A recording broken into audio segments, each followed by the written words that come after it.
Welcome back to the Animated Arcade. I am Aaron. I'm John. And today we continue our journey through the Super Mario Bros. Super Show and Legend of Zelda in air date order. The only order that you should be watching this in, because it is a very serially based cartoon where if you miss an episode, you're lost for the next 15. Yeah, you might as well just start back at the beginning. Go back to watching King Koopa getting his feet licked. And if you want to watch the episodes, either from this point or from the beginning, you can watch them on the Wild Brain Superheroes YouTube channel, Amazon Prime, the N-Circle TV app on Roku and Amazon Fire. buy the DVDs. Yeah, which I think there's newer versions in print again, but it's by N-Circle. And I'm going to talk about their new Zelda series DVDs in the next episode, but you know, if you see them for cheap, you might as well get them, but you're not going to get any live-action Mario segments anymore. Even though they'll still have Captain Lou and Danny dancing in the opening. But the episodes we're looking at today are the live-action segment Fortune Teller and the cartoon Mario Meets Koop-Zilla. Do I remember our predictions? No. Yeah, for Fortune Teller, was there a hook to it? We thought it might be the return of oh yes, the lady who sold the watches. Yeah, and ran Luigi backwards. It's not, but we'll find out. These episodes aired October 19th, 1989. So, with that said, you want to get into the live action segment? Yes. Good. We're the Mario Brothers, and plumbing's our game. We're not like the others who get all the fame. If your sink is in trouble, you can call us on the double. We're faster than the others, you'll be hooked on the brothers. When was the last time your sink was in trouble? Hooked on the brothers. Fairly recently. But then I got hooked on the Drano. Yo. Oh. You know, I really like the new setup that we have here. Yeah. I think it adds a dimension to our recording. I think it does. Now, plus, it just gives us an excuse to listen to that song. yes. Which reminds me, next episode we have to add the Zelda version of that intro onto the SD card of this thingy. Oh, yes, we do. Which means that we gotta make a dot wave version of that. Yes. Okay. Fortune Teller. Well, I wish I could see the future so I could have skipped this episode. Actually, you know what? I didn't mind it. No. It was okay. Yeah, although it was another... Sorry, I'm trying to cross my arms without bonking my headphone cables. It was another one of those, the front third is build up to the guest star who doesn't appear until after the cartoon. So, it starts off with the Mario Brothers, Mario, And Luigi. and Pietro. Yeah, he's out of town. They have Probably in a federal... correction facility. Oh, yeah, correctional facility. That is what I was trying to choke out. Anyhow. So, Pietro is gone. Making license plates. Yeah. And Mario took this opportunity to enter them into a celebrity date contest of some sort. Yeah, it's some sort of Charity contest, raffle thing. Yeah. And did you happen to keep a list of all the funny ideas or options for what their prizes were going to be? One was going to Italy. Yeah, a trip to Italy with someone, I want to say. Yes. Each one of them was with someone. Like, the grand prize was a trip to Hollywood with Madonna. Oh, yeah. Which made us a little worried that Madonna was going to be represented in this, but it's not. Thankfully. The Big Time Celebrity Prize Sweepstake Giveaway. Third prize is an all-expense-paid trip to Italy with Sophia Loren, who is... Everyone knows who Sophia Loren is. Okay, yeah. Who's Sophia Loren? She's Sophia Loren. She's done that Sophia Loren stuff. Oh, okay. An unfortunate bit of Sophia Loren stuff. Yes. Okay, second prize is a tour of Hollywood with Annette Funicello. That's Annette from the Mickey Mouse Club, right? I think so. Yeah. That was an old joke in the 80s and 70s, is that grown men were watching it for Annette, which is, all sorts of terrible. Yes. And the grand prize was Milk and Cookies with Scott Baio. Oh. Right, Scott Baio. Yeah. And Milk and Cookies. Where did Madonna come in? That was one of them. She would be the tour of Hollywood. No, that was... Oh, no, you're right. Okay, hang on. I think that might have been one of the consolation prizes. Constellation prize. Sorry, we also just got back from seeing Sonic 3. Yeah, we did, which was great. First prize is A Night on the Town with Madonna, and the grand prize is Milk and Cookies with Scott Baio. Ah.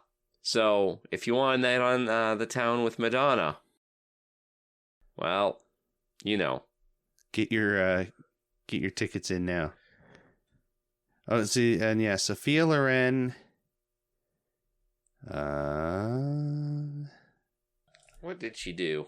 Pride and Fashion, Houseboat, started in Naples. She's Italian, which is why they would be interested. Looking for one big that I recognize, even though we should be talking about this cartoon. Oh, she was... Oh, she wasn't. I don't know. The name is familiar. Yeah. But anyway, so that's Sophia Loren. And Mario is certain that they're going to win one of the big prizes. He just has this feeling, and he knows. Well, he sticks it on the fridge in the lucky spot. Yes. Where they had previously won a church raffle with the ticket being stuck there. So... Oh, and Scott Baio was Chachi on Happy Days. In case you couldn't... I wanted to double check that. I thought he was. That really livened things up. Yeah. Want to talk about Sonic 3 instead? I kind of do. Live and learn.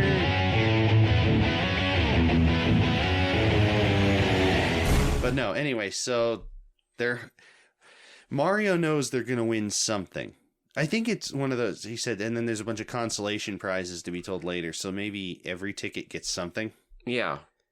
Luigi's like, okay, if only there was a way for us to tell the future. Yeah. So they pull out their yellow pages. If you remember what those are, and if you're watching this cartoon, you probably do. Yes. But because in a rare occurrence, Mario suggests, hey, how about a fortune teller? And Luigi says, that's a great idea. Yes. Instead of saying, Mario, fortune tellers are a bunch of whatever, Bunch of scam artists. They take your money, they tell you what you want to hear, and then they make you run backwards in your own home. I've had a couple bad experiences. Yeah. But no, they dig out the yellow pages, and they pull up the name and number of, what was her name? Lady AGoGo. But first, they go through a few other fortune cookie, Wheel of Fortune. Just Wheel of Fortune and Fortune Hunters, I think. Yes. And then the entry in the phone book says, Mario and Luigi call me right away. For finding out what your prize is. Yeah. Whoa, so, Mario, this one's good. Yeah. So... And that's where it cuts to the cartoon, right? Yeah, and it was a pretty good it was a pretty good cut back, and Lady AGoGo is sitting with them at the table with Chris. Yeah, they moved the pizza phone off the table, which was there. We could see it. Yep. Tidied up for guests. Yeah. Put the pizza phone back in the fridge so we stop getting wrong numbers. Every time I pick it up, I hear that voice again. Yeah. Kill me. Oh. Is that you, Pietro? I thought they didn't let people on death row have a phone. He smuggled it in. And this is in the 80s when, it's the brick phone. I thought there was the pizza phone.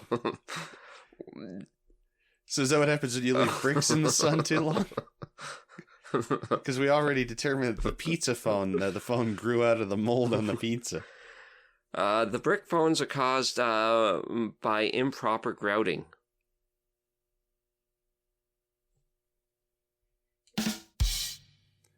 So anyway, they're looking over the crystal ball, and someone on the set is having fun dimming the lights. Yes. There was a joke being made. Something about her $25. Oh, yes. Ask me the first thing that's on my mind. Okay, Lady AGoGo, what's on the first thing on your mind? My $25 fee. Even fortune tellers have to pay rent. Yeah. And Luigi, yeah, fair enough. Luigi hands it to her. Of course, a real fortune teller would know the lottery numbers and never have to work a day in their life, but let's not dwell on that. You know, there's a government agency that monitors the lottery, and if you win a certain amount of times, you're just offed. Mm-hmm. They make it look like an accident, but yeah, really, but you only have to win it once. Yeah, but even so, you win too many times at the casino, and they throw you in the alley and kick you. Yeah. Don't ask me how I know that. You watched 21 or whatever that movie was. Maybe that's it, or one of the million things that reference it. Yeah. One of those, the card counting movie with Kevin Spacey. Oh, yeah. Everyone's favorite Lex Luthor, Kevin Spacey. Yeah. But anyway, how did we lead into the... Actually, I think that one has 2 Lex Luthors in that movie. Oh, has it got Subway guy Eisenberg in it? Yes, I think it does. I'm sorry, I need to actually double check this. Movie about card counting. It was 21.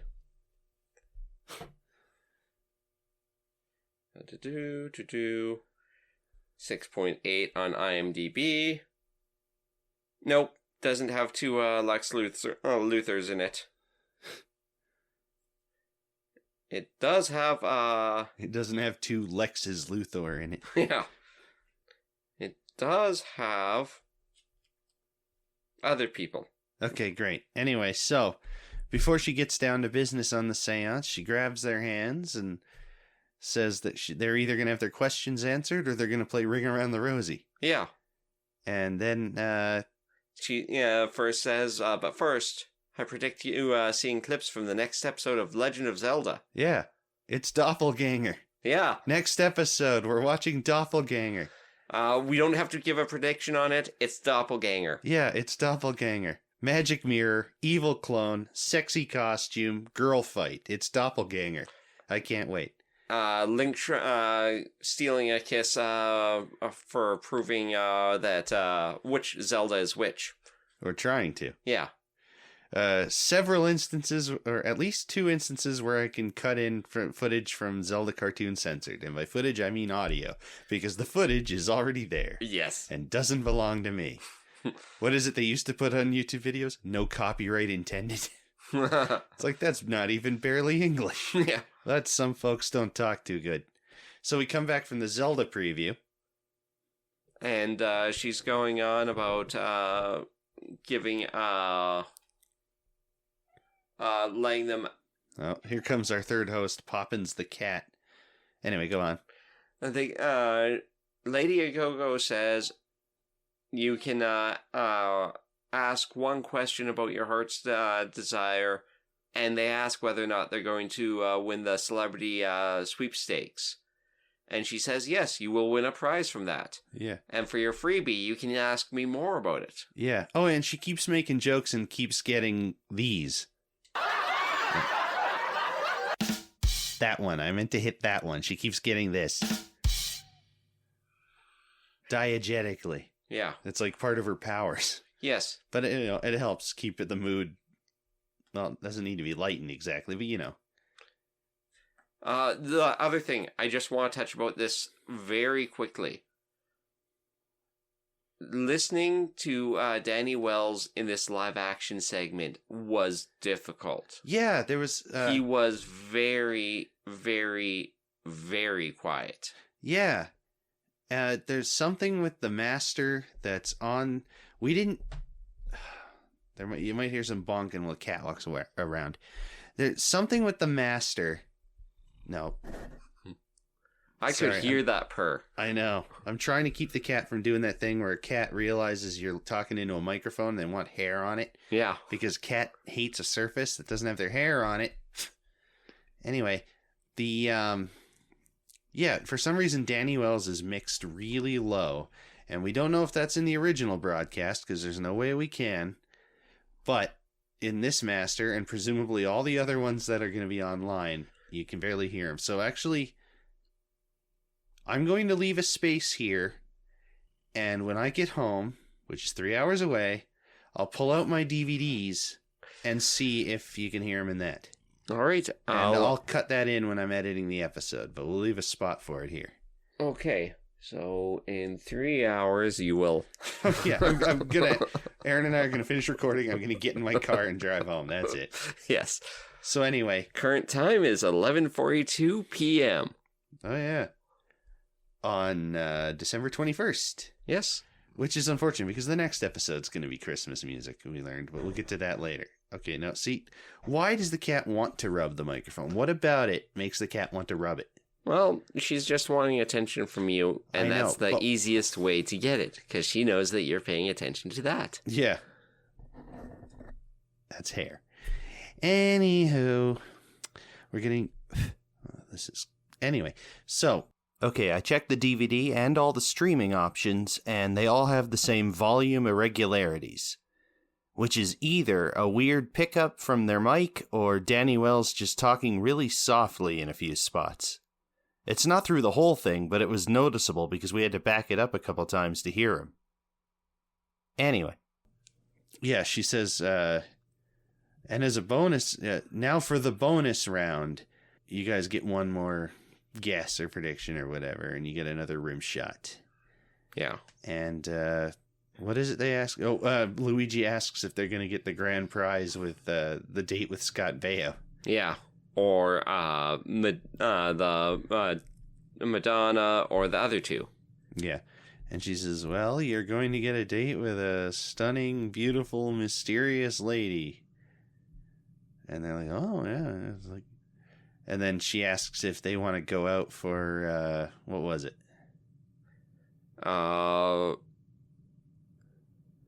Something, Thai.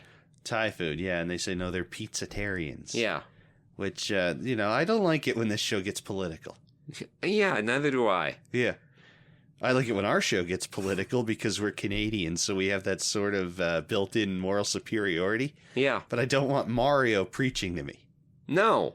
I don't want to be told that a pizza diet causes less harm to the environment and to the wildlife. Because we know that's wrong. Yeah. Like, statistically... do you think Koopa would sell Bitcoin?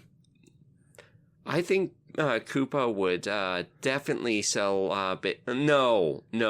He would sell Koopa coin. Well, yeah, okay. Yeah, Koopa coin. And he would market it the exact same way Hawk-Tuah coin came about. Oh, I didn't want... now we're really going to date the episode. Well, besides the fact that we actually said the date and time of the recording a few seconds ago. Anyway, she leaves. They check the ticket. They learn that one of the prizes is a date with her. Mario does the oh no like he did when Luigi was growing corn out his ass. And Luigi's like, again, with the oh no. Yeah. And they do the Mario. Do you think that a lot of the issues that the Mario Brothers have, both in live action and in cartoon, is caused by the mistreatment they've given to the mysterious and whimsical supernatural people of Brooklyn? I think there's something to that. The fact that they live into a basement that has also goes out to the subway, that also has a mysterious black void that sometimes people can just wander in from and disappear to, but sometimes it's just a bedroom. And rat-alligator hybrid. Yeah. There's some form of either weird science or magical mischief happening. Oh, I thought you were going to name another song that they did a cover of in this show. No. Besides, Do You Believe in Magic? In a Young Girl's Heart. You know what? You can just beat it. Oh, fine. But I'll take a magic carpet ride to the danger zone with Rockin' Robin. Yeah, well. And it'll get hot, hot, hot. You know what? Mary would be proud. Oh, well, and I've heard that through the grapevine. Oh, there it is. I lost my train of thought, but you were able to double down. So, yeah, this was actually a not terrible live action segment, even though we keep struggling to talk about it. No, yeah, I would say probably middle third. It didn't groundbreak anything, but it was not garbage. It was, it didn't, hit you down with a guest star. There was nothing offensively wrong about it. Yeah, we'd give them stick when they would do the whole not have the guest star show up until the after cartoon stuff. But for, I think, the last couple, it actually helped the structure. Except for the one with Scott Nims. Yeah. Okay, that's a bad example, but there was no saving that. No. He could have been playing Mario and it wouldn't have helped. No. But for this, I think that would have... I mean, the only way they would have done is she would have come in the door. Like, I knew you were about to call me. Yes. Something like that. Which would have made it better. Yeah, but then we wouldn't have gotten to talk about Yellow Pages. Yeah. And let our fingers do the walking. Oh.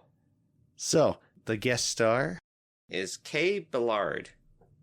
Ballard. I was gonna do that thing where I'll say I was gonna say. Yeah, I'm pretty sure it's Ballard. Yeah. Like Mallard. And she has been active for a very, very long time.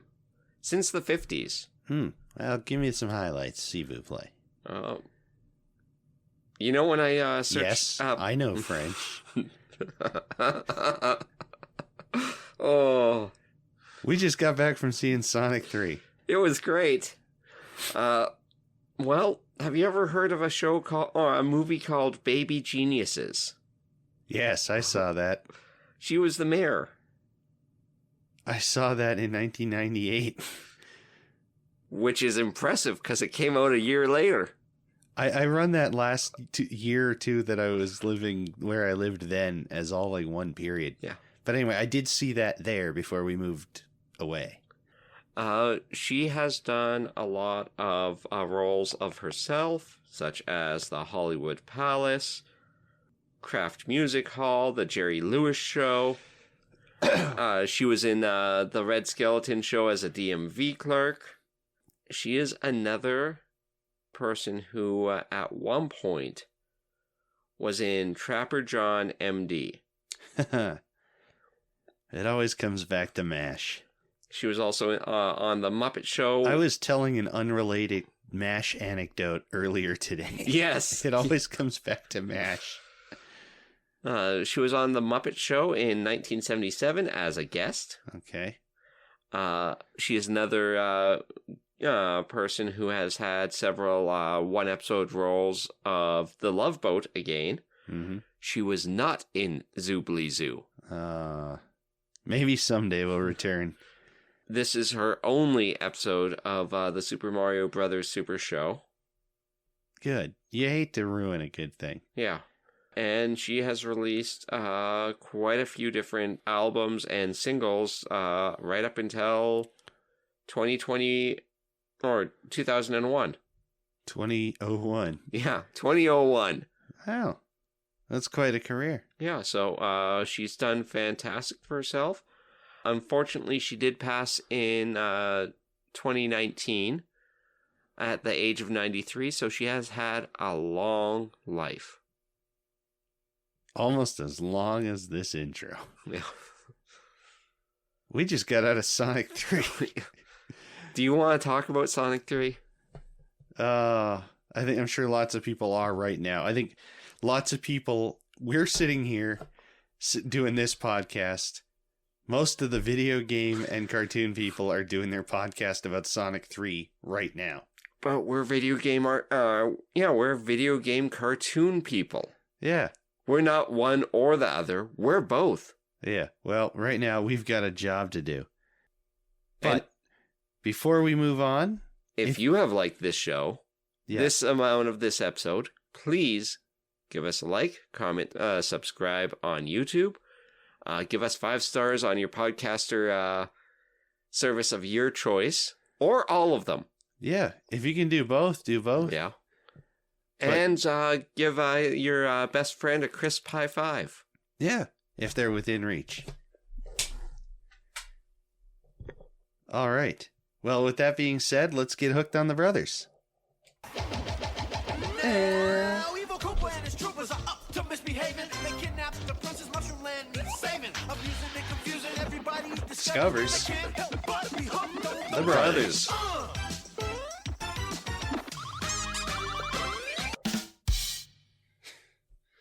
I tried to time it so it would take those last 3 notes, but I think I just missed it. Down. Damn, man. So, the cartoon. Mario Meets Koop-Zilla. We've got a few problems. Let's start with... The first sentence of any synopsis, even the one on Amazon Prime, mentions that they're in, and I apologize for this in advance, quote, the Oriental city of Sayonara. And the backgrounds are skyscrapers, but some of them have, that roof. There's shrine gates. They're being pulled by... There's rickshaws. yes. Luigi's wearing one of those straw hats. Yep. So he's raiding. There's a lot of cross-Asian culture where it was just a really bad mashup of everything wrong. Yeah. And it's another one of those... it's like the Sherlock Holmes one, and especially Majesty's Sewer Service, where they're just in a city With people. with people. Not mushroom people. People. People. And these people... Now, it might be my imagination. Everything in this episode is a little more anime-ish. Yeah, you get those 80s cartoons where, to the experienced viewer, you're like, oh yeah, this was done by a studio that mostly does anime. You can tell there's a bit of that, Thundercats and Transformers would have a lot of that sometimes. Even latter-day episodes of Batman. But this one, for these, there's little instances, characters' eyes are a little more anime. There's a particularly anime Princess Toadstool shot later on. And these background characters, but they look like they're from 70s anime, like Astro Boy and, I almost said Mach Rider Go Go Go, but, what's the English name? Kamen Rider? No. Mach 5, Speed Racer. Oh, yes. Can I have some of your milk, Speed? He broke the window again. Hey, family, having breakfast? Most important meal of the day. Can I have some of your milk, Speed? Sorry, kid, you're fat enough already. Plus, I need plenty of milk to grow my massive eyelashes. Look how big my eyelashes are! Look at the size of my eyelashes! They've got that, it's like the Japanese version of Hanna-Barbera Yes. type. But anyway, it's terrible. So, a professor in the city of Sayonara has invented Super Sushi. Which, My worst nightmare. Yeah. And it makes, it'll make you grow. It will inflate you. Yeah. Yeah, it's, there are comparisons we'll be drawing later, so. Yeah. They say it will make you twice your size, but I think his math is really off. Yeah, he's lowballing it. Yeah. But they get there, and the city's already being terrorized by what Toad immediately dubs Koop-Zilla. Yes. And this is, and Luigi is pulling them all in a rickshaw while wearing his Raiden hat. Yeah. King Koopa is tearing up the town. Yeah. Like, it's like a Godzilla, like or a Sentai Power Rangers monster fight where buildings are just getting smashed to crap. And presumably this is the abandoned warehouse district. But I don't think it is. This is the abandoned fortress or fortunes district. Yeah. It's low rent. Also, so are the buildings. Yeah. But yeah, so they see Koopa and they're running from this giant Koopa. And they go to see the doctor that created the super sushi. Yeah. Or the scientist. But first, they hide from Koopa by jumping down a manhole. I thought that was after. Was it? After the first time? Yeah, after the net problem didn't work. Oh, okay, yeah, you're right. So they just leave Koopa? How did they escape him the first time? Run away? Quick escape. Yeah. No, it's Jump in the fort, escape, we gotta go. Well, John cheats. No, yeah, I was cheating. Thank you, Aaron. Thank you so much. But no, they do, you're right. They just go see the professor at, I guess they just call it the lab, but Dr. Tea Garden. Because they're Japanese and they drink tea and they have tea gardens. And he speaks with a vaguely, not terribly thick pseudo-Asian accent. He's not busting out the aw-so's and stuff like that, fortunately. But it's, it's because it's... The mild racism in this show is usually a product of the past, and this is almost to the point where we can't make that comparison because it's... I'm pretty sure we run into people with this accent in episodes of like Inspector Gadget made like almost exactly the same time. And it's just as bad. Yes. But you can't... they weren't outgrowing it yet. Because these are writers who grew up watching kung fu movies and stuff in the 70s. And it's the 20-year cycle. All the current kids stuff are usually being written by people who are referencing things that are 20 years old. At least back before the world moved so quickly. Yeah. Plus, it's fucking schlocky genre crap. So anyway, Dr. T shows them the closed-circuit TV footage of Koopa busting into the lab just after the doctor makes a batch of that super sushi and eating it in a way that once again turns the food into an ambiguous white paste. Where it comes out looking like actual pretty good sushi. Yeah. And this is coming from the person who will never be able to have sushi. No, that's why he can judge its quality from afar. Yeah. So we see Koopa eat it and then explode out the roof and level the building that they're standing in watching this footage on. Yeah. And we were a little perplexed at that. It's like, wait, so he destroyed this building before the characters got in it. Yes. But that actually kind of comes back later on and becomes a joke. I think it just accidentally wasn't the first time. Yeah. So they head back out. And they have a plan to catch Koopa. Yeah. Mario and Luigi drive up in a motorcycle with a sidecar and antagonize Koopa enough that he starts stomping around after them. And Princess Toadstool and the little mushroom guy. Yeah. Whatever his name is. The mushroom retainer. Yeah. Set the trap. Do you need me to explain why you keep calling him that? No, I mean, it would help, but I don't need you to explain that. Okay, fair enough. They drop a net on him that is apparently... made of steel. Made of steel, so it's like elevator cables. Yeah. Fortunately, there's lots of leveled buildings to rummage around for elevator cabling. And here's the cable, and we'll just move a couple bodies off of it. Yeah, it's fine. Help me. Sorry, Pietro. But no, they drop a net on him and it works until he gets mad and then he breaks it anyway. Yeah. So then he chases them and the Mario Brothers catch up with Toad and the princess just as they're opening up a manhole. And they jump in, and unlike when in the past where the manholes lead to a sewer with a tunnel or anything like this. Yeah. This is a utilities service manhole. So it's a small, about 12 by 12 room underground for utilities to have be worked on at that point. Yeah. Which unfortunately means they have nowhere to run from Koopa's giant claw. Yes. Which he immediately starts fingering the manhole. Uh-oh, hot dog! And just about crushes. That's not going to be the episode title. But I appreciate your chutzpah. I didn't say it was going to be the episode title. I know, but I'm saying it's not.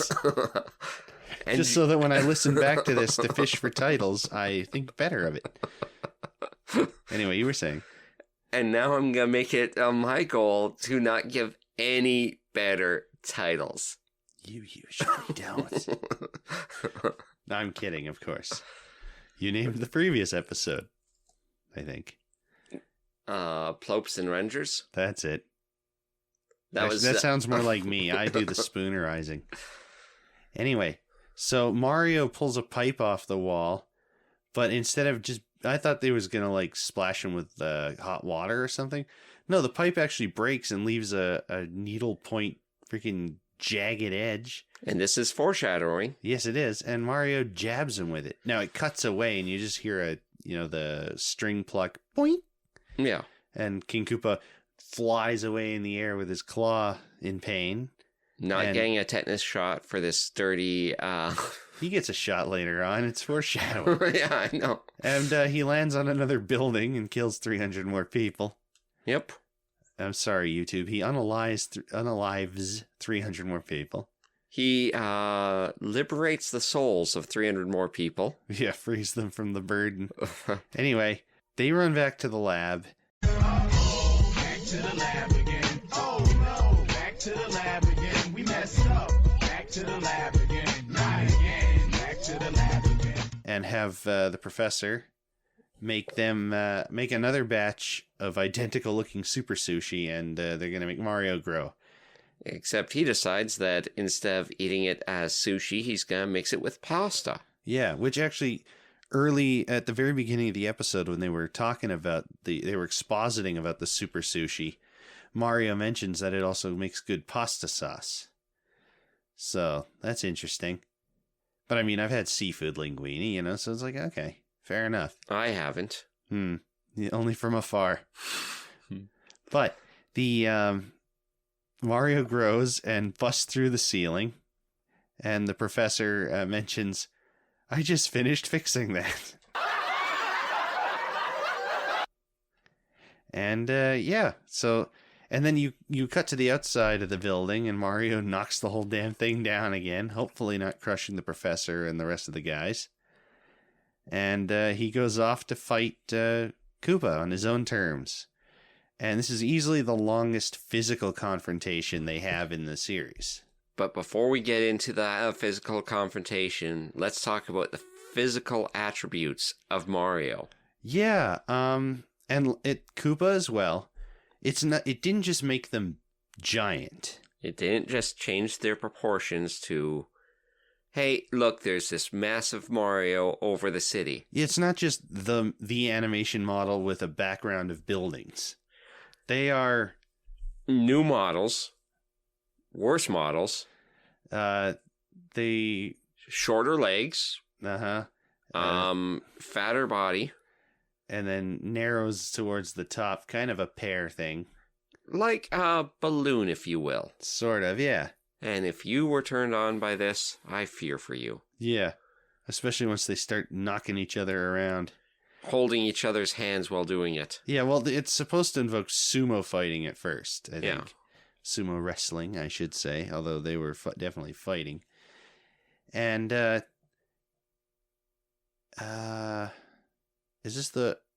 Oh, no. Before Mario gets to King Koopa, Koopa is terrorizing the city and fighting off the military. Oh, yeah. Who are attacking him with planes and little tanks that have wind-up keys in the back. I don't know where this stuff comes from.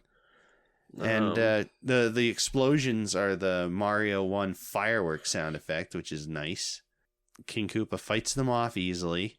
And that is where the cover song comes. The cover song is during the fight. Yeah. But it starts with the military. Yeah, I mean, it's during the fight with the military. Yes. Yeah. And that cover song... Jolly Green Giant or something like that? Yeah, it's... by the... Kingsmen. Yes. Yeah, Jolly Green Giant, originally by the Kingsmen, a song I was completely unfamiliar with, but yes, is about the advertising mascot. And if you want to be marginally familiar with it, like we now are, we're going to start putting a clip of it in right around here. Special thanks, as always, to the Super Mario Bros. Super HQ channel on YouTube for the cover song.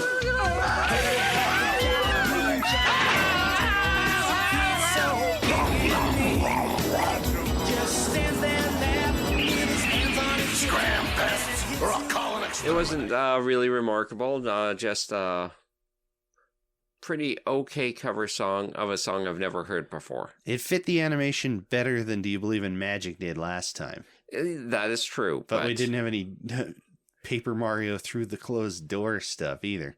The other thing is, this one, the animation on this episode was way better. Oh, man. Leagues better. Now, in terms of sticking to character models, not so good. There were some times where you'd see paint outside the lines. Yes. Like Mario's chin peach color and the whites of eyes and stuff. And I think that shows that it was farmed out to a studio that doesn't do this show very often, which is probably part of why it has a 70s anime look. And also probably why this one had so many less animation errors, because they weren't trying to churn out 20 of them in like a month. Yeah.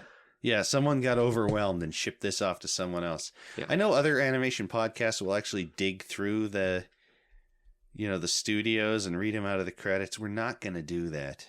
It's not nearly as well documented for this show as it is for other shows. And even if it was, we just don't care. Yeah. If the Mario cartoon, it's like, oh, this was done by TMS. This was done by Sunrise. These are studios people recognize. It's like, This was done by George's Garage. Still in Korea. Yes. But yeah, no. Mario and King Koopa start fighting, and they're chucking each other into buildings and killing all sorts of innocents. Yeah, Mario uses a commuter train, a Tokyo tube train as nunchucks at one point. Killing everyone inside. Yeah, and into paste, you could say. And King Koopa's got a radio tower in each hand that he's defending himself with, and it's all it's well done. It's just kind of racist.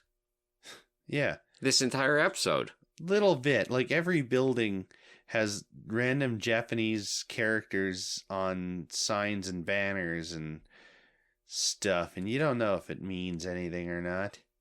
Yeah. It probably doesn't. Or it's like those, in the first season of Star Trek The Next Generation, there's like an arc that has a bunch of Japanese characters on it, and in reverse it actually says Tenchi Muyo. Oh. Yeah, the title of that anime series. Because there was one of the writers or set designers on early TNG was a total weeb. There's also references to, like... there's at least one or two other shows that have references. We'll look up a list of that another time. But they're there early on. Okay, just doing a little drop in here, because there are actually quite a few anime references in Star Trek The Next Generation. I'm not going to read them all, but here's some of the ones that are the most interesting. And also, sorry for the bad pronunciations. Most of these are names I've only ever read, never heard said out loud. In Loud as a Whisper, you've got a table with markings on them. Most notable is Kay and Yuri, which are the girls from Dirty Pair. In Measure of a Man, you can see a readout on a desk that mentions that some of Data's parts include a Nausicaan valve and the Totoro interface. And Nausicaan is also the name of a set of aliens in TNG, the ones who shanked Picard through the heart when he was a cadet, which of course comes from Valley of the Wind. And Totoro is, needs almost no introduction. In Contagion, there's an Iconian artifact that has various markings on it, including Kei and Yuri from Dirty Pair, Gundam, and Totoro. In Contagion, there's a Galaxy-class starship, the USS Yamato. Now, this one's a bit debated, because the Yamato is also, a famous Japanese battleship from the Second World War, but it could also be a reference to Space Battleship Yamato, aka Star Blazers.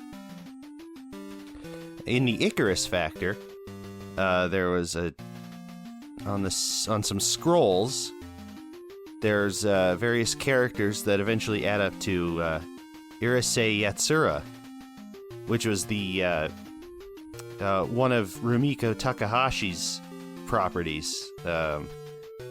I don't think it's the one immediately before Inuyasha, which is the one I'm most familiar with.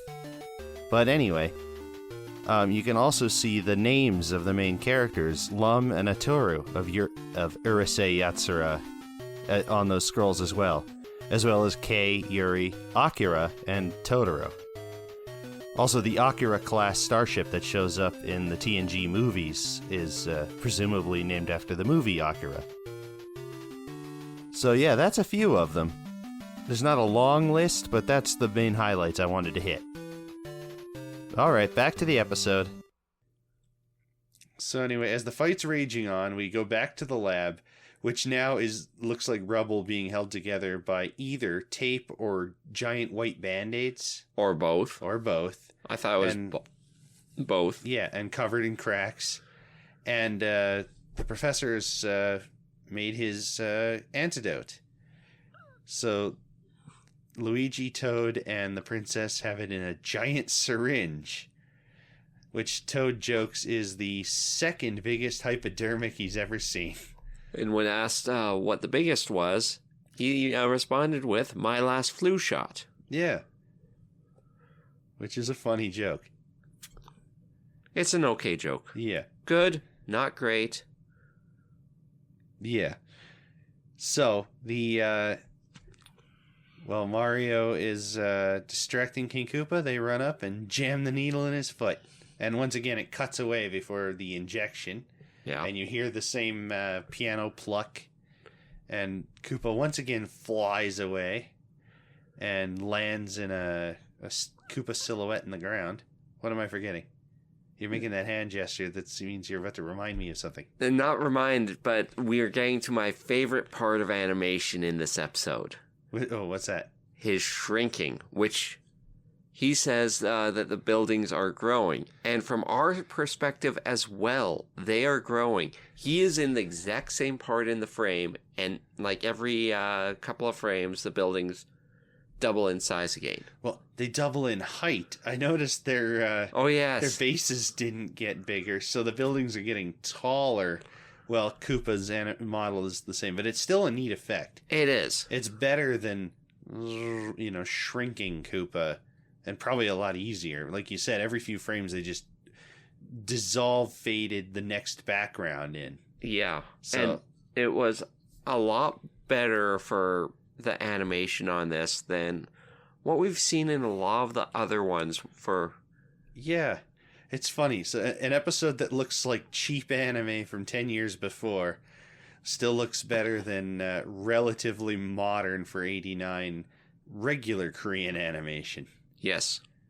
So maybe that paints a picture of our preferences, maybe it doesn't. But like the animation was cheaper but better. Yeah. Compared to thick outline, bold color animation where people are talking with each other's voices or their hats keep changing color. Yeah. So, but yeah, that was a good effect. I'm glad you remembered that. So, just as Mario, who's still giant at this point, is going to catch Koopa, Koopa once again says his catchphrase of "He who coops and runs away lives to coop another day." Takes out... was it a greenish beige ball? Yes. It looked like a bomb. It's once again conflating like Sometimes he throws the potion for Mario too. Sometimes he throws a bomb. This time he threw just a combination. Yeah, I thought it was going to turn out to be a smoke bomb because it's to complete the image of the episode. But no, he just makes a warp zone hole in the ground that he jumps through, and then it closes. And they say, "Oh, that Koopa got away again." It's like, yeah, there are episodes where you leave him sitting in a chair and you just leave. Yeah, but I mean, whatever. He gets away every episode. Although sometimes it's because you don't bother. And they go back to the lab. Mario has been off-screen shrunk, presumably with his own giant hypodermic. And the good professor has other food items around, and Mario is hungry, so he decides to eat something without checking to see whether or not, it's safe. If it's open to him to eat. Yeah, he opened the container it was in. He smells it. Yeah. And what did the Dr. T say it was? Shrinking rice cakes or something like that. Something. Yeah, I'm going to cheat again because it was a pun of some kind. Reducing radishes. I think that's closer. It is shrinking sukiyaki. Okay. And Mario shrinks down to about the size of a marketable plushie. Yeah. And he asks for the antidote. Dr. Garden says there is none. He'll have to wait a week. And everyone's a little worried until Mario breaks the ice by joking that, well, maybe now he'll finally be able to eat his fill of pasta. And everybody laughs because he's fat. Yeah. Once again, that's the joke. Well, actually, the joke is he eats a lot, which is a legitimate bit of joke. Yeah. So, do you think this ties into the Mario and the Beanstalk? Is the secret ingredient to make Koop-Zilla the bean paste? Maybe. I doubt it. Because that... For all the lack of explanation there was for why King Koopa was so big in King Koopa in the Beanstalk, Mario and the Beanstalk, he seemed to revert back to size when he landed in the water at the end, if I remember correctly. You are correct on maybe. Yeah, it was ambiguous. I don't think he shared a frame with anyone else. No. But anyway, this was an interesting episode. It was an episode. Yeah. That the animation was better. The story had promise. And a lot of it was taken away by now very outdated dialect and caricatures of how different cultures were seen. Yeah. Now, I mean, we're not talking about buck teeth and slanty eyes and, well, maybe a little, but they're like ovals. But, it's not everyone walking around wearing sandals and kimonos and bowing. Well, Mario and Dr. Garden do bow at each other, but they bonk their heads together and no one else tries it for the rest of the episode. Exactly. So it's almost like most of these, it's almost an homage to Godzilla monster movie stuff. Now, that doesn't make it right, as they put at the beginning of those DVDs of old war cartoons. But, yeah, this stuff was weaning itself out by this time in the 80s, but you'd still find it, especially in these DiC cartoons. Yeah. DiC, although, well, we're only 3 or 4 years from when Transformers had the great nation of Carbomia. Casey Kasem left the show because of that. But anyway, it is mired in that iconography of the Far East, and again, using the word Oriental because that wasn't out of fashion yet back then. No. And by which I mean it wasn't terrible. Yes. It wasn't considered terrible, as it should have been. But anyway, but the episode itself is actually pretty solid. Yeah. There's no weird stuff. Like, there's weird stuff. There's, as we talked about. But I mean, there's not like a disjointed quality to it. It's, and it follows There's a great video from the guys about the guys from South Park doing a presentation to a bunch of writers at like a college. And they say what you're supposed to do, or what they do, instead of writing this happens and this happens and this happens, you're supposed to write this happens, therefore this happens, and therefore this happens, and because of that, this happens. And this episode follows that really well. Yes, it definitely does. The professor made this stuff, and because of that, Koopa got big. And because of that, they went to the professor. And because of that, Mario got big, and they fought. And, because there was a giant Koopa, they had to make an antidote. Like, it follows a through line. It's not just a bunch of stuff that happens, which is something this show falls back on a lot. With you bringing up that speech from the creators of South Park, one of the other things where this show does a really good job of doing the Simpsons formula as well. Which one? So the entire Super show does exactly how the Simpsons writes their episodes, where a lot of stuff will happen in the episode, and it doesn't matter what you see. What happens, it all comes back down to a net zero of nothing changing. That's very true. Yeah. So, yes, we talk about Lauren Filler, but in the end, it's a cartoon. Wait, I thought her name was Lauren. No, her last name was Lauren. Oh. Okay. But we talk about Lauren Filler, but it's not a continuous story throughout. No, it's very much a return everything to the status quo at the end so that they can be seen in any order. Exactly. And it's not one of, this was, in the 80s, they didn't do it very much. We're, as 90s kids, we're used to those cartoons that had a high concept, but you never ever saw the resolution because they would all get canceled before they would try and end their story, if they were ever gonna. They're not gonna... Scooby-Doo wasn't going to find all 13 ghosts. Now, I mean, that's a bad example because that's old. But, I mean, the pirate, they were never going to find all the pieces of Darkwater and Pirates of Darkwater. They were never going to, Shadow Planets, what? Yeah, although I think they wanted to if they kept going. Yeah. At least would have inched further. But you're right. They were never going to... what's another example? If we were doing this earlier in the day, I'd be able to think of better examples. But yeah, like we didn't see the war end in Transformers. They saw it change the war and relaunch it. Yes, but the Thundercats war never changes. Mighty Max had an interesting thing where for its last episode they loop it back to the beginning of the show. Biker Mice from Mars. Yeah, that's one. Yeah.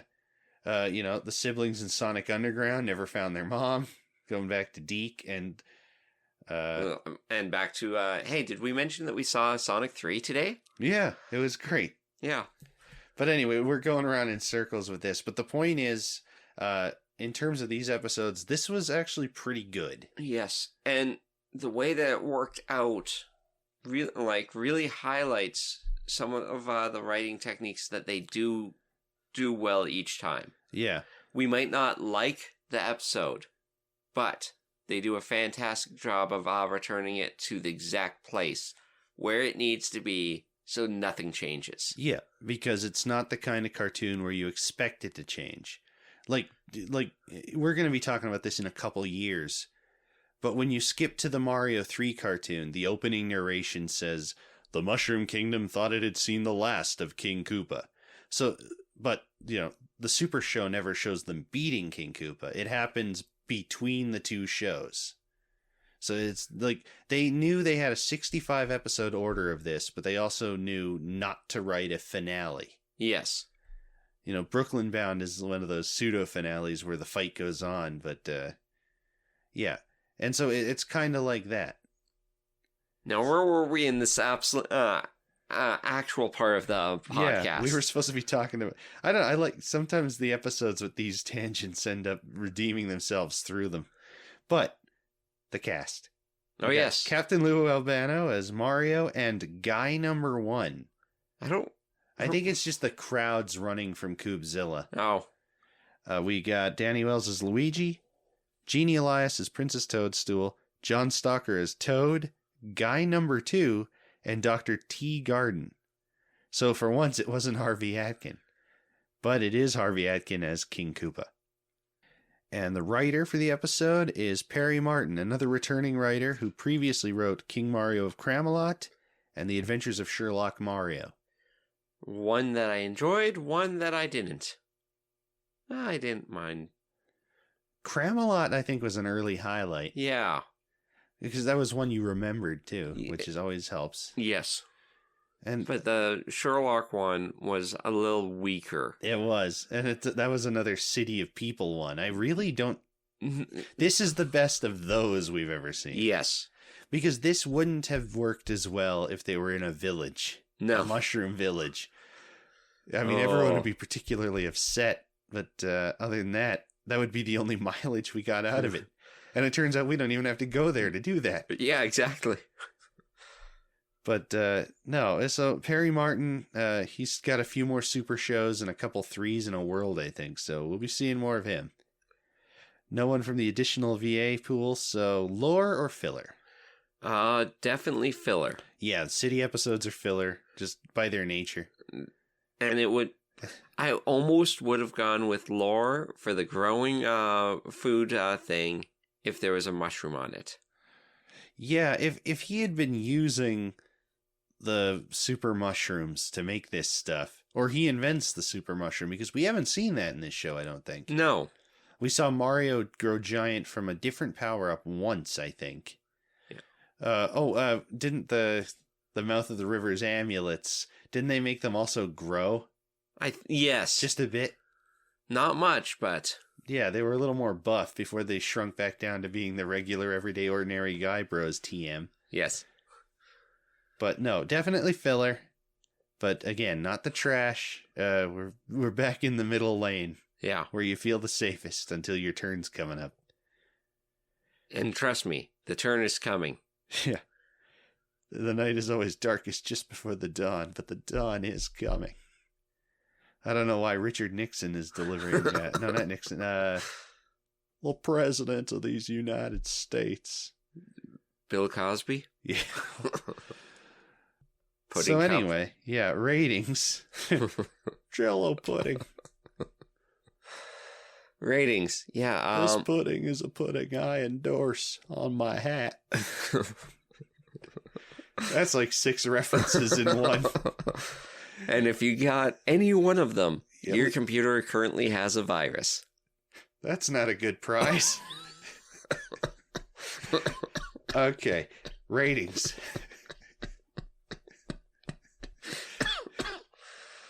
6 dying hosts of 10.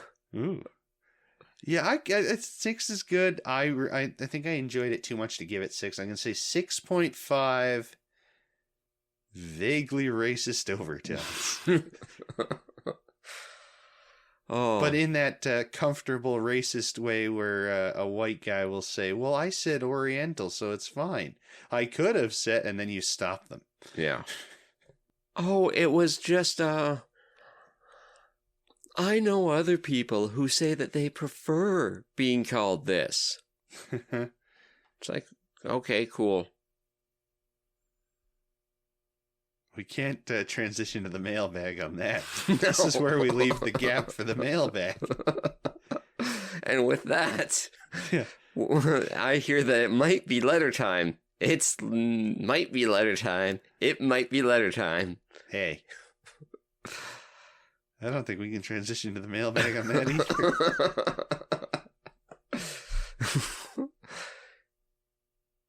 It's time to transition into the mailbag, guys.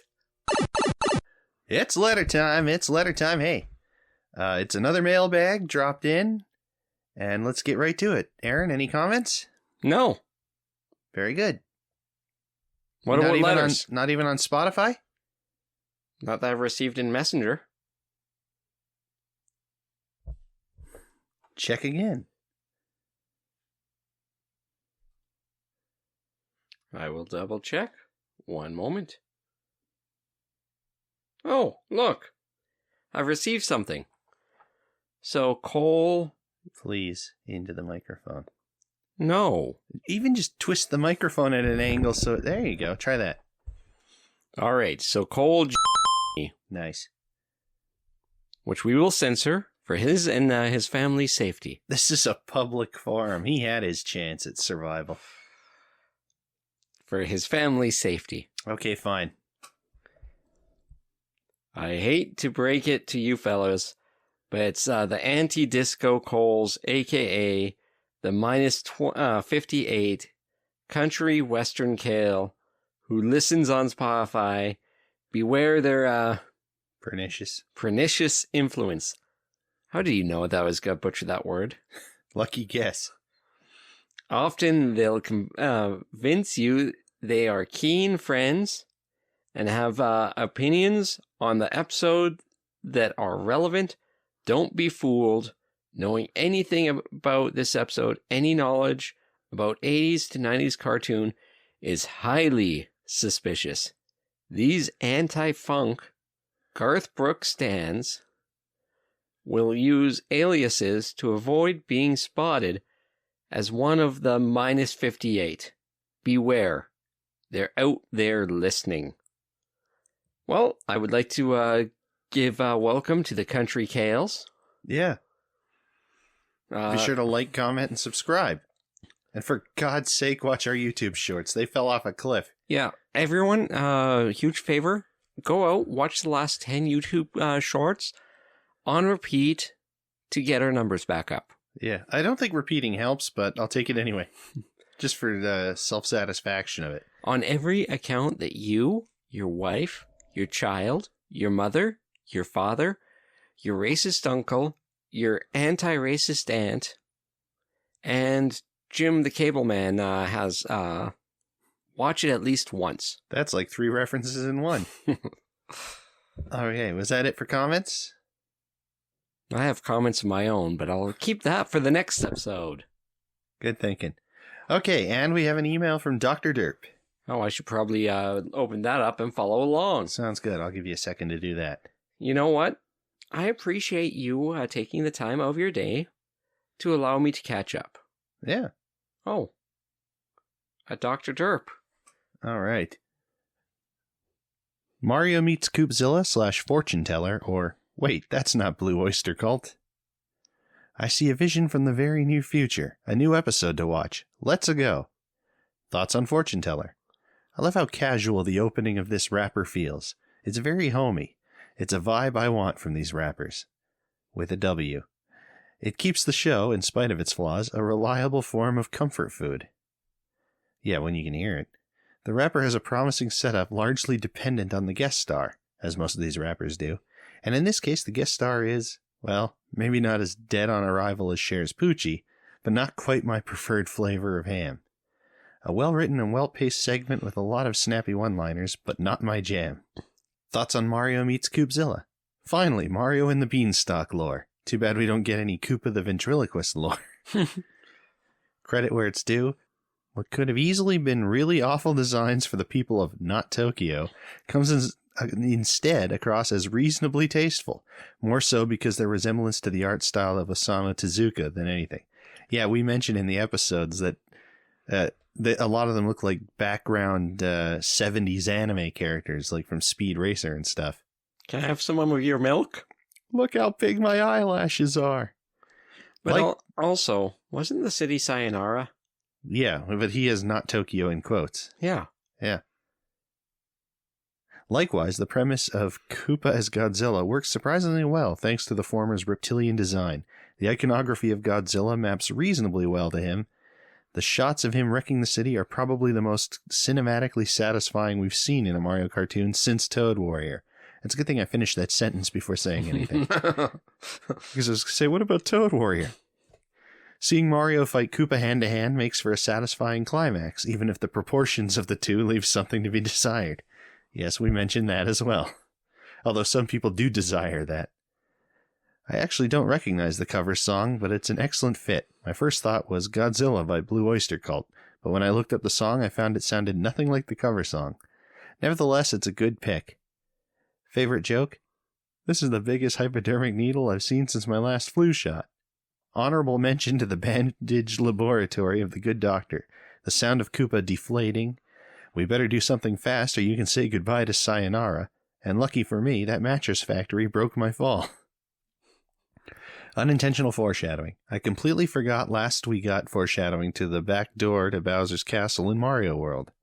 As for this episode, quote, the Oriental city of Sayonara, unquote, resembles Bowser's Kingdom from Mario Odyssey, for obvious reasons. Yeah, it does. You remember he had the big Japanese castle? And of course, Mario going big to fight Koopa evokes not just New Super Mario Bros., but also Bowser's Fury. Oh, and the presence of Mini Mario, like in New Super Mario Bros., speaks for itself. Then why did you mention it? 58 to date. Updated top 5? I was scared going into this that it'd be too casually racist for its own good, but I'm pleasantly surprised. This is easily one of the show's best tunes, ranks right below Toad Warrior for me. Question of the week. What variety of gross/shrink food do you see yourselves devouring by accident? For me, I know I would be all too susceptible to a bowl of Kirby Crackle Kettle Corn. Our visit to Hyrule next time is going to be great. Looking forward to seeing you both there. Okay, yeah.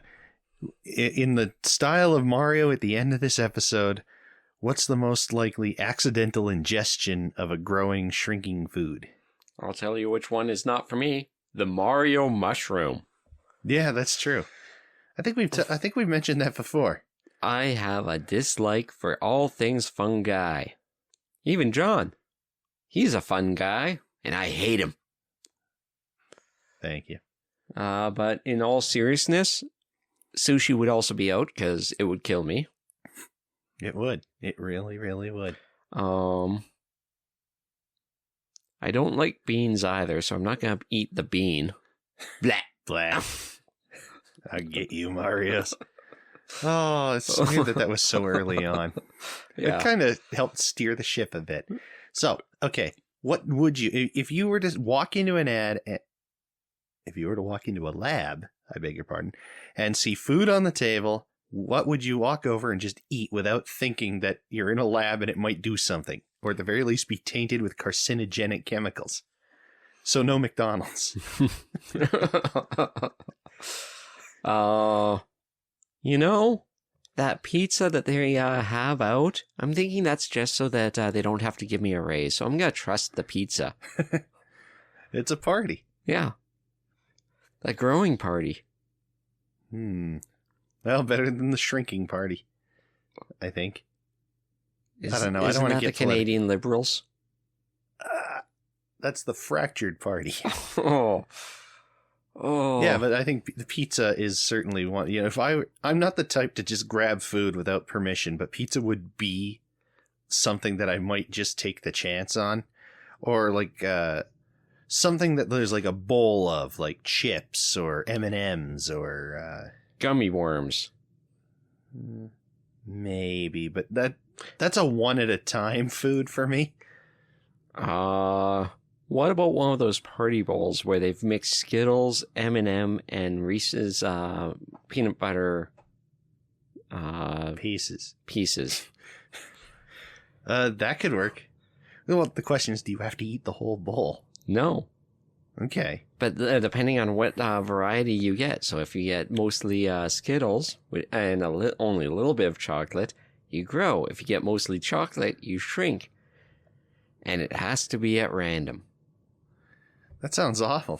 It also, is. the shrinking and growing part, not cool. Let's see. Ooh, what about a tasteful tray of miniature pigs in blankets hors d'oeuvres? Ooh, a charcuterie board. Ooh, that could be good. Hell, just straight up cheese and crackers platter. Some summer sausage, Ritz crackers, or those sociables in the funky shapes. Lunchables. I haven't had Lunchables in a while. This is going to be a single opened already pack of Lunchables. Or there's a closed pack, but they're under a sci-fi ray gun looking thing where they'd been beamed with delta rays. Yes. Which kind of Lunchables? the pizza. I was going to say, you were going to say the pizza one to bring it back to the beginning. Not just because of that, but it's also the one that's most likely to have mold. That's true. I had my first bad experience with HelloFresh the other week. I actually we're about 6,000 listeners from them, sponsoring us, so you might as well tell me now. I know. While I still have the free will to be able to say this before our corporate overlords become our corporate overlords. Yeah, before we're forced to swallow our morality and pimp out BetterHelp. Yeah. But I ended up having a burger, and the cheese that they sent was moldy. Like, straight up mold all throughout the shredded cheddar. Ugh. And here's the thing. They offered, for compensation for that, a total of $8. I get it. I can have it without the cheese. I could probably buy the cheese for $8 and still have some left. But Some cheese or some money? Some cheese. Mm-hmm. But at the same time, when I find out halfway through cooking, when the next step, and this isn't like, I waited a couple of weeks and it went bad. Yeah. This is, Which it still shouldn't. Yeah. I got the box that day. Damn. So. Now that is some negligence. Yeah. And it wasn't like, just a little. It was a sizable amount. Damn, that sucks. My worst experience with them is that they sent me spinach and red peppers with 3 meals in a row. And once it wasn't even supposed to be. They were out of bok choy, but they said, but here's red pepper. That's just as good. And it was fine. But it wasn't bok choy. It wasn't bok choy in your stir fry. It was red pepper. Yeah. That's like, it's not the same. And I would love it when they are doing those substitutions for them to send me off an email or message in the app saying, hey, we're out of the barbecue seasoning, so we're sending you applewood. Smoky. Yeah, smoky applewood instead. Yeah, I got that too. Just as a heads up so that I can make sure that I have my preferred seasoning. That being said, I still enjoy HelloFresh. I just think they can do things better. And until then, we are not letting them sponsor us for morality. Yeah, we will not let them sponsor us until they offer. Yes. That's the line. Okay, well, I think... Well, if you're interested in partaking in HelloFresh, message one of the hosts to get a free offer code for something like $25 to $50 off. Yeah, we do have some of those we can give out. Oh, we're not sponsored, but we will definitely reap the benefit. Yeah, they're not paying us, but we're still pimping them, so I guess that just makes us whores. Back to the episode now.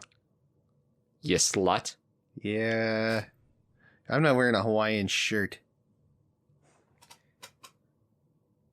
I don't have anything to respond to that. Do you want me to take it off? Back to the episode now. If you want to reach out to the show, you can leave a comment on the YouTube version of today's episode. Send us a tweet on Twitter X. @AnimatedArcade. Send us a Facebook message, a Blue Sky message, or an Instagram message at The Animated Arcade. As well as follow us on TikTok at The Animated Arcade. And on the YouTube shorts and on the TikTok, we put up best of clips and comparisons of the cover songs. So, as for predictions, I forgot to put the names of the other episodes in the rub sheet, so... I'll give you one of them. It's Doppelganger. It's Doppelganger, yeah. Yeah, I wasn't going to make that mistake again, because we already knew. We knew that Doppelganger was coming up. So yeah, so we don't need to predict Doppelganger. And do you mind if I do? Yeah. So Ganon sends a congratulations gift to the princess. It's for all her charitable work. Yeah. He's decided defeat is upon him. He just needs to say fuck it. Let's go through and admit defeat and sends off a magical mirror to the princess, who immediately gets doppeled. Damn. There's nothing worse than getting doppeled on your, I was going to say on your birthday, but that isn't why he's in the mirror. So, which allows for the second Zelda to steal the Triforce of Wisdom to try to convince Ganon that evil is who he is. Not what he does, but who he is in here. In his lungs. Did we mention we watched Sonic 3 today? We might have. Okay, and the live action segment is called The Magic Love. Oh, God. Don't worry, we already know that it's not. Welcome to Magic Johnson's dating show from the medicine cabinet. Oof. So any prediction for The Magic Love? Love potion gone wrong again. It's going to be it's going to be a love pasta sauce. And the guest star is going to eat it and fall in love with one of the Mario brothers, causing the other one to be jealous. Okay. And I'm going to say, I don't know, we already did computer dating, where he dated a computer. We really liked that one. Yeah, he dated a computer. Yeah. I'm going to say Luigi's got a new girlfriend. Cut straight to the fat of it. But she has some kind of quirky personality quirk that Mario tries to explain to Luigi, but he keeps missing it. Yeah. Something tells me that it won't be that complicated, though.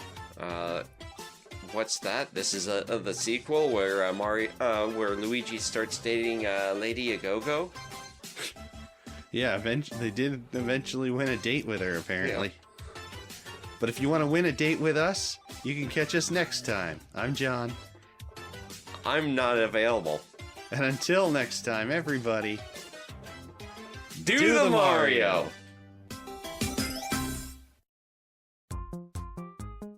Thanks for listening to The Animated Arcade.